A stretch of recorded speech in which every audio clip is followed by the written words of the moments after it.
Hirugarren galdera. Jose Mujika politikaria zendu berri da.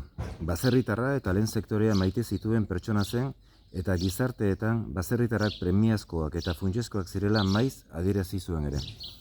Zer gogo eta eragin dio Jose Mujika politikariaren heriotzak Eneko Maioz politikariari?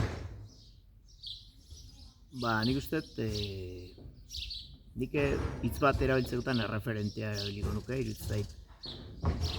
Ni bintzat ez naiz inoiz aspertzen, ez Mujikaren hitzak aitzen, eta uste ikusteak bukaera hori, ez, nolabait edo hausnarketa horien bukaera hori, gogorra dela, ez, baina nik uste oraindik ere bizirik daudela bere esanetako asko, eta nik uste lehen aipatzen zenunez, politika zer dan, nik uste politika zer dan hori eta hitz xumetara eramaten asmatu zula, erabat asmatu zula, eta nik uste oraindik berak esandako eta konpartitutako hausnarketa asko oraindik oso egunean daudela eta oso egunean jarraitu beharko luketela gainera, ez.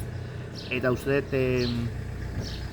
nik beti esaldi bat batzen zait beti gogoan eta gain zuzen, ez, nolabait generazioen arteko lotura hori, ez, eta lehen aipatu ez Orexa bizirik eta ze garrantzitsua den guzti hori, ez, eta azkenean generazioen arteko lotura hori ez baldin badago, ez dula ezer balio, ez, nolabait generazioen arteko burruka bat dala eta horrela irudikatu behar degula, ez, eta azkenean ez dula balio epe motzeko estrategia batek eta epe luzera eta nolabait helburu handiekin lan egin behar dela, ez, nik uste horrek politikari balore batzuk ematen dizkiola eta balore horiek saiatu behar degula ez galtzen.